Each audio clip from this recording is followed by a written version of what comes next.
Welcome to Eklavya स्नातक and I am Sachin. और आज की इस वीडियो में हम सभी देखेंगे बीए प्रोग्राम सेमेस्टर 4 के जो आपके मई जून एग्जाम्स होने वाले हैं, सेमेस्टर एग्जाम्स। और इसमें जो आपका सब्जेक्ट है एसईसी आर्काइव्स एंड म्यूजियम, इसके most important question with solution in English medium. तो ये क्वेश्चंस आप करके जाना, इससे बाहर शायद ही कुछ आएगा। तो आप इस वीडियो को एंड तक देख लो, आपकी मोस्टली तैयारी यहीं से हो जाएगी। तो चलिए वीडियो को स्टार्ट करते हैं। आपसे छोटी सी रिक्वेस्ट है कि आप प्लीज़ मुझे इंस्टाग्राम पे फॉलो कर लें। मेरा यूज़र नेम आप सभी के सामने लिखा हुआ है। अगर आपको कुछ पूछना हो तो आप मुझे मैसेज भी कर सकते हैं। और आपको अगर पीडीएफ चाहिए इन इंपॉर्टेंट क्वेश्चंस की, तो आप हमारा टेलीग्राम चैनल ज्वाइन कर लें, एकलव्य स्नातक 1। वहाँ पे आपको पीडीएफ प्रोवाइड करवा दी जाएगी। और चलिए फिर स्टार्ट करते हैं आज का पहला क्वेश्चन। तो पहला क्वेश्चन है, define the concept of museum and types of museum. तो म्यूजियम एक ऐसा इंस्टीट्यूशन होता है जो कि चीज़ों को कलेक्ट करता है, प्रिजर्व करता है, इंटरप्रेट करता है, डिस्प्ले करता है ऑब्जेक्ट्स को, आर्टिफैक्ट्स को, चाहे वो हिस्टोरिकल हो, कल्चरल हो, साइंटिफिक हो या आर्टिस्टिक हो। उन चीज़ों को संभाल के यहाँ पे रखा जाता है, लोग उसको देखते हैं आके, और एजुकेशन पर्पज से उनको रखा जाता है। और जो प्राइमरी पर्पस होता है म्यूजियम का, वो यही होता है कि एक स्पेस प्रोवाइड करना जहाँ पे लोग आके समझ सकते हैं हमारा पास्ट कैसा था, हमारा प्रेजेंट कैसा है। और वो ऑब्जेक्ट्स को देख के हम बहुत कुछ समझते हैं। बहुत सारे टाइप्स होते हैं म्यूजियम्स के, हर तरीके का एक अपना अलग फीचर है। जैसे पहला है आर्ट म्यूजियम। ये ऐसे म्यूजियम्स होते हैं जो कि पेंटिंग, स्कल्पचर्स और बाकी जो आर्ट फॉर्म्स होती हैं वो दिखाई जाती हैं। हिस्ट्री म्यूजियम्स, तो ये म्यूजियम्स जो होते हैं हिस्टोरिकल इवेंट्स और लोग, सोसाइटीज और आर्टिफैक्ट्स जैसे कि डॉक्यूमेंट्स, क्लोथिंग, टूल्स, वेपन्स, ये सारी चीजें यहाँ पे रखी जाती हैं। फिर आता है साइंस म्यूजियम्स। यहाँ पे क्या है कि जितनी भी साइंटिफिक अचीवमेंट्स होती हैं और जो एडवांसमेंट होती है अलग अलग फील्ड में साइंस की, जैसे कि बायोलॉजी, फिजिक्स, एस्ट्रोनॉमी, वो सब चीज़ें यहाँ पे रखी जाती हैं। नेचुरल हिस्ट्री म्यूजियम्स, सो ये जो म्यूजियम है ये नेचुरल ऑब्जेक्ट जैसे फॉसिल्स, मिनरल्स, एनिमल्स, उनको प्रिजर्व करके रखा जाता है। चिल्ड्रन म्यूजियम्स होते हैं, ठीक है, these museums cater to children, ये बच्चों के लिए होते हैं। काफ़ी इंटरेक्टिव एग्जीबिशंस वगैरह होते रहते हैं यहाँ पे, और ताकि एंटरटेनमेंट भी मिले बच्चों को। और आर्कियोलॉजिकल म्यूजियम्स होते हैं जो कि हमारी पास्ट की जो सिविलाइजेशंस हैं, कल्चर्स हैं, जो एक्सकेवेशन से सामान निकला है वो यहाँ रखा जाता है। एथनोग्राफिक म्यूजियम्स, ये वो म्यूजियम्स हैं जो फोकस करते हैं the study and preservation of human culture and lifestyle. और ये क्लोथिंग, टूल और बाकी के ऑब्जेक्ट यहाँ पे रखे जाते हैं। वर्चुअल म्यूजियम्स, ये ऑनलाइन म्यूजियम्स होते हैं जो कि आप इंटरनेट का यूज करके वर्चुअली आप विजिट कर सकते हैं। फिर differentiate between an archive and a museum. Archive और म्यूजियम में डिफरेंस क्या है? आर्काइव और म्यूजियम ये दोनों इंस्टीट्यूशंस होते हैं जो प्रिजर्व करते हैं और एग्जिबिट करते हैं हिस्टोरिकल आर्टिफैक्ट्स को। बस इसमें थोड़ी सी कुछ डिफरेंस है इन देयर प्राइमरी पर्पस, ठीक है, और जो चीजें ये रखते हैं। एक आर्काइव एक ऐसी ऑर्गेनाइजेशन है जो कलेक्ट करती है and stores primary source materials जैसे कि documents, photographs, videos, audio recordings और हिस्टोरिकल रिकॉर्ड्स वगैरह ज़्यादा होते हैं आर्काइव्स में।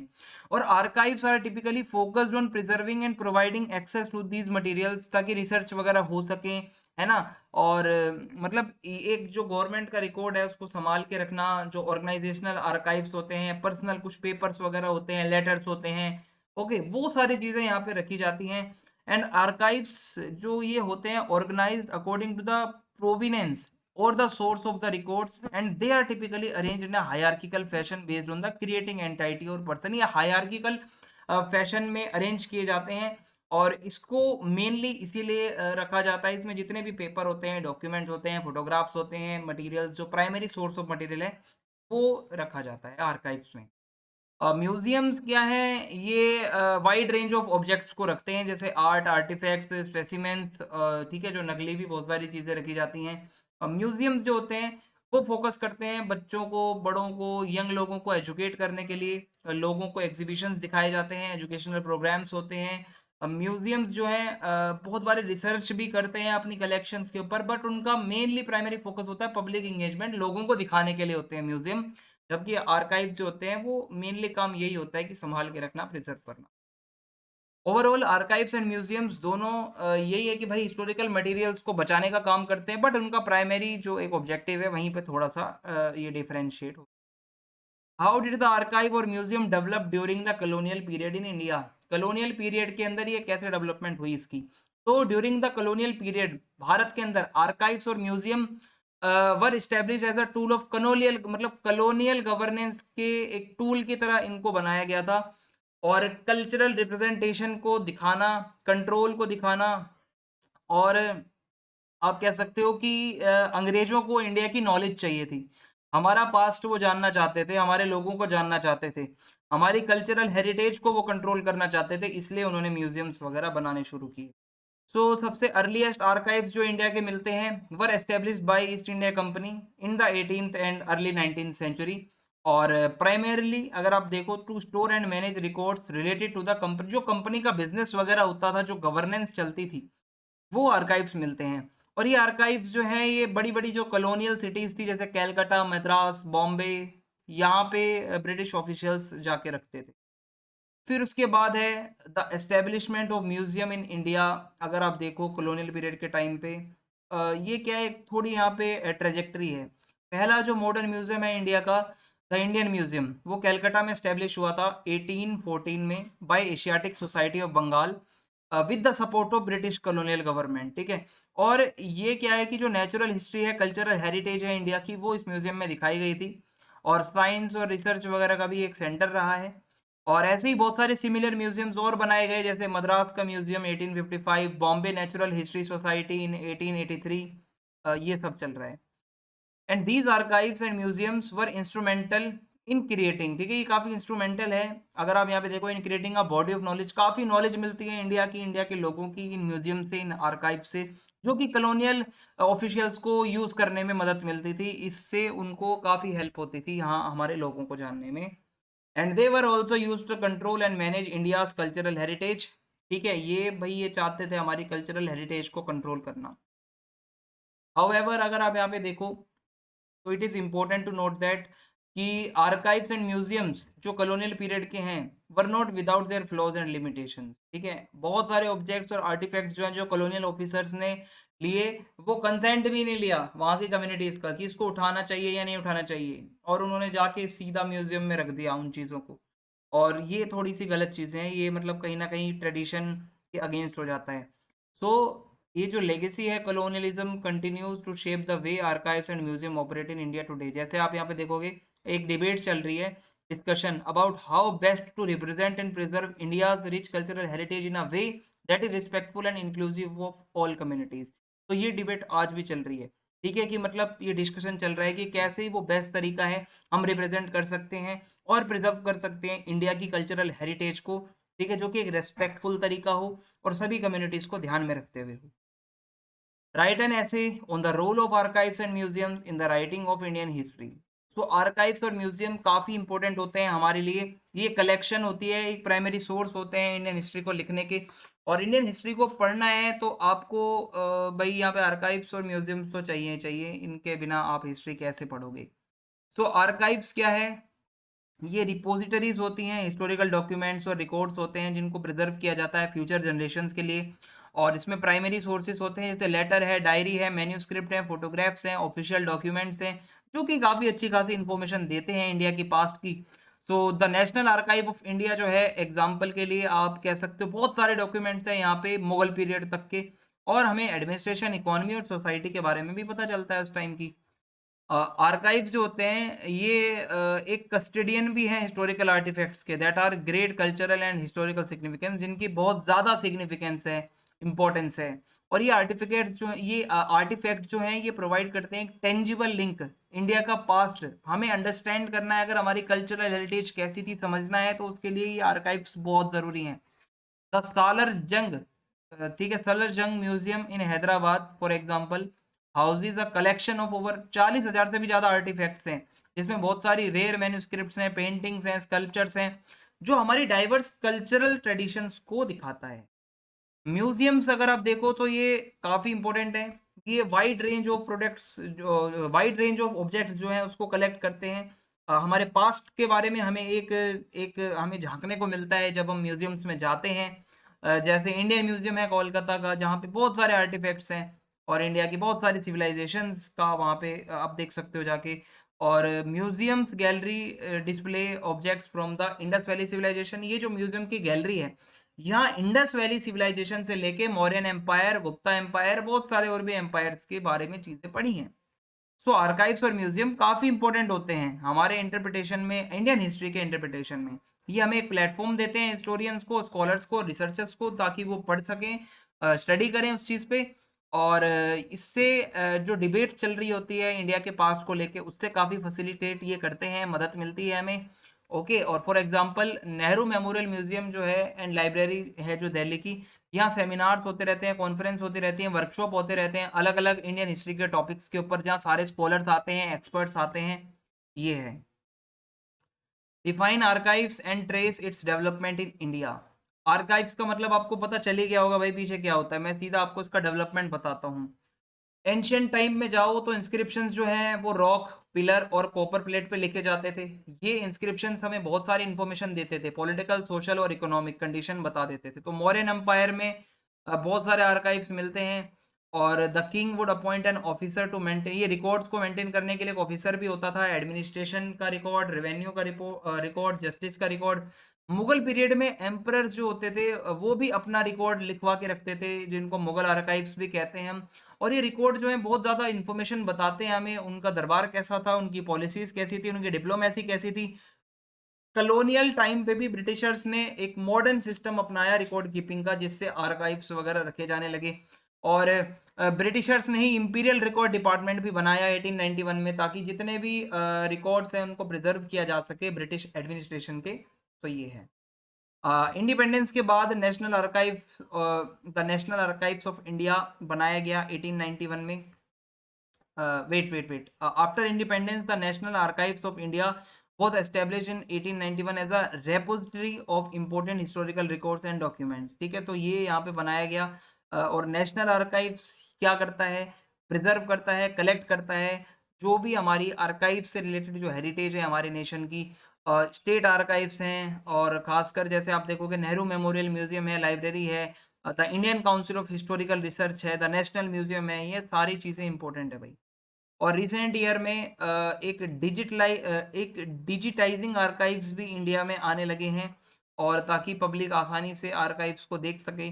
द डिजिटल इंडिया प्रोग्राम, ये जो हमारा डिजिटल इंडिया प्रोग्राम है ये चाहता है कि गवर्नमेंट के जितने भी रिकॉर्ड्स हैं, जो आर्काइव्स हैं, वो ऑनलाइन आ जाएं, लोगों को जाना ना पड़े, उनको घर बैठे ही सारी चीज़ें एक्सेस मिल जाएं, बुक्स, जर्नल्स, मैन्युस्क्रिप्ट सब दिख जाए ऑनलाइन।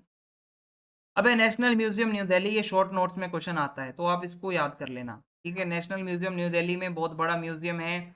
यहाँ पे आप कह सकते हो कि 2 लाख से भी ज़्यादा आर्ट ऑब्जेक्ट्स हैं, आर्टिफैक्ट्स हैं, एंटिक्विटीज़ हैं अलग अलग पीरियड्स की।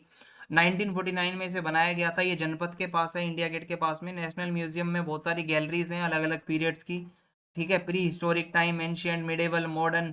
ये गैलरी में बहुत सारे स्कल्पचर्स हैं, पेंटिंग है, टेक्सटाइल्स हैं, ज्वेलरी है, वेपन है, कॉइन है, बहुत सारे और भी ऑब्जेक्ट्स हैं। म्यूजियम में एक लाइब्रेरी भी है जहाँ पे 35,000 से ज़्यादा बुक हैं, जर्नल्स हैं, मैन्युस्क्रिप्ट्स हैं, और हमारे कल्चर को जो दिखाती हैं। एक मेन अट्रैक्शन जो है नेशनल म्यूजियम का, वो है इंडस वैली सिविलाइजेशन की गैलरी, जो कि बहुत सारे सामान दिखाती है, pottery, seal, jewellery, artefacts, Indus Valley people सारे जो भी यूज़ करते थे। एक और पॉपुलर गैलरी है इंडियन मिनिएचर पेंटिंग की, जो कि 17,000 से भी ज़्यादा मिनिएचर पेंटिंग्स हैं, जो अलग अलग स्कूल्स थे पेंटिंग के भारत में, वो दिखाए जाते हैं। जो बहुत सारे माइथोलॉजी के सीन्स हैं उन पेंटिंग्स पे, रिलीजन से रिलेटेड सीन्स हैं, कोर्ट लाइफ दिखाई जा रही है, नेचर दिखाया जा रहा है उनमें। नेशनल म्यूजियम एक टेम्पररी एग्जीबिशंस वगैरह भी चलते रहते हैं अलग अलग थीम्स को लेकर, इंडियन आर्ट एंड कल्चर को लेकर।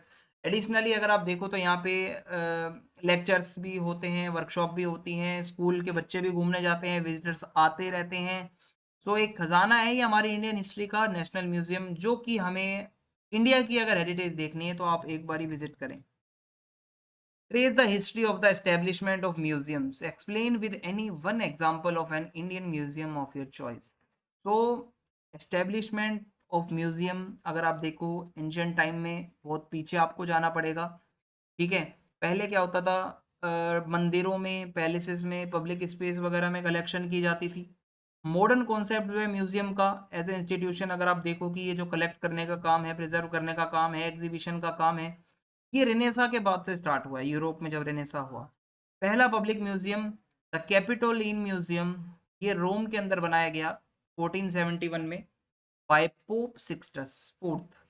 And Ashmolean museum in Oxford England, ये भी पहला पब्लिक म्यूजियम माना जाता है दुनिया का, जो कि 1683 में बना था।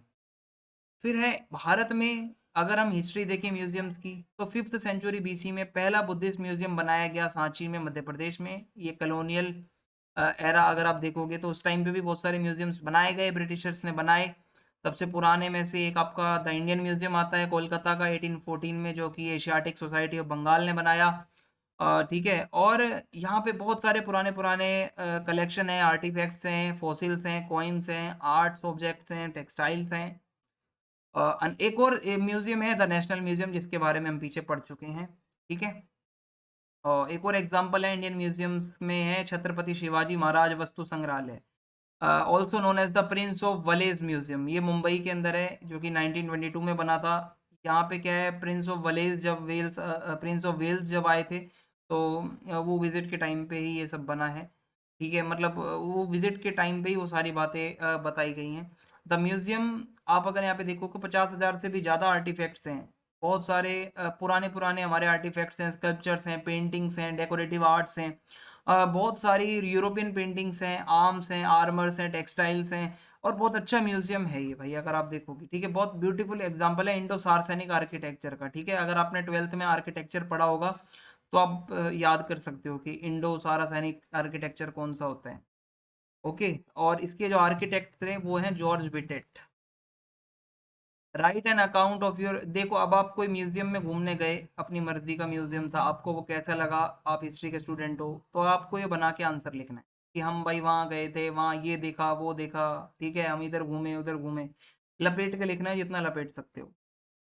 फिर उसके बाद है contribution of western scholars in documentation and management of Indian heritage. जो वेस्टर्न स्कॉलर्स हैं उनका क्या कंट्रीब्यूशन है हमारे हेरिटेज को बचाने में। सो आप कह सकते हो वेस्टर्न स्कॉलर्स का काफ़ी बड़ा कंट्रीब्यूशन है हमारे डॉक्यूमेंटेशन और मैनेजमेंट में। आर्कियोलॉजी के अंदर ज़्यादा है, लिंग्विस्टिक्स में, हिस्ट्री और एंथ्रोपोलॉजी में। उन्होंने जो काम किए हैं उससे इंडिया की रिच कल्चरल हेरिटेज जो लेगेसी है वो आज भी लोगों को पता चल रही है। जैसे one of the most significant contributions और जो हैं वो है वेस्टर्न स्कॉलर्स के इंडियन हेरिटेज के लिए, वो है आर्कियोलॉजी के अंदर। कलोनियल पीरियड में ही आर्कियोलॉजिस्ट जो थे उन्होंने एक्सकेवेशंस करवाए हड़प्पा के, मोहनजोदारो के, जिससे हमें इंडस वैली सिविलाइजेशन के बारे में पता चला, जो कि भारत की या इंडियन सब कॉन्टिनेंट की पहली अर्लीस्ट अर्बन सिविलाइजेशन है दुनिया की। और इसी से हमें बहुत सारी आर्कियोलॉजिकल रिसर्च वगैरह आगे बढ़ती हैं। और in the field of linguistics अगर आप देखोगे वेस्टर्न स्कॉलर्स हैं जैसे sir William Jones, Max Muller, इन्होंने संस्कृत वगैरह के बारे में पढ़ा, और जो पुरानी पुरानी इंपॉर्टेंट लैंग्वेज है इंडिया की उनके बारे में पढ़ा और लोगों को बताया। जो एंशियंट टेक्स्ट हैं, मैन्युस्क्रिप्ट्स हैं, वेद हैं, उपनिषद हैं, जो और भी धार्मिक कुछ टेक्स्ट हैं, उनकी ट्रांसलेशंस बनाई, उनके इंटरप्रिटेशंस करे, ताकि लोगों को पता चले कि भाई ये चीज़ें हैं क्या। और डॉक्यूमेंटेशन और मैनेजमेंट में भी काफ़ी ज़्यादा इन्होंने कंट्रीब्यूशन दिया है अपना हिस्ट्री की फील्ड में। जैसे जेम्स मिल है, थॉमस मैकॉले है, इन्होंने ये क्या करते हैं कि help to establish the discipline of modern Indian history and wrote extensively on India's political and social history. इन्होंने भारत की पॉलिटिकल और सोशल हिस्ट्री के ऊपर बहुत कुछ लिखा है, और उससे हमें भारत के पास्ट के बारे में बहुत कुछ जानने को मिला है। और आप कह सकते हो कि इसी से ही काफ़ी ज़्यादा इम्पैक्ट पड़ता है हमारे इंडियन नेशनलिज्म के ऊपर भी। इन एंथ्रोपोलॉजी वेस्टर्न स्कॉलर्स हैं जैसे वेरियर, एल्विन, पॉल हॉकिंग्स, इनका भी कंट्रीब्यूशन है भाई। उनकी रिसर्च की वजह से हमें बहुत सारे ट्रेडिशंस के बारे में पता चलता है, अलग अलग कम्युनिटीज़ के बारे में पता चलता है। और कंक्लूड करूं तो वेस्टर्न स्कॉलर्स का बहुत बड़ा योगदान रहा है भारत की हिस्ट्री में, हमारी लेगेसी को बनाए रखने में, हमारी एक ग्लोबल जो है एक आइडेंटिटी है, रेपुटेशन है, बहुत काम किया है इन्होंने। ओके, बहुत सारे लिमिटेशंस भी है, बायसनेस भी होती है कहीं कहीं पे, लेकिन आप कह सकते हो कि बहुत हेल्पफुल है। तो ये क्वेश्चंस आप करके जाना, और फीडबैक में आप ज़रूर बताएं वीडियो कैसी लगी। ज़्यादा से ज़्यादा वीडियो को शेयर करें। जय हिंद, जय भारत।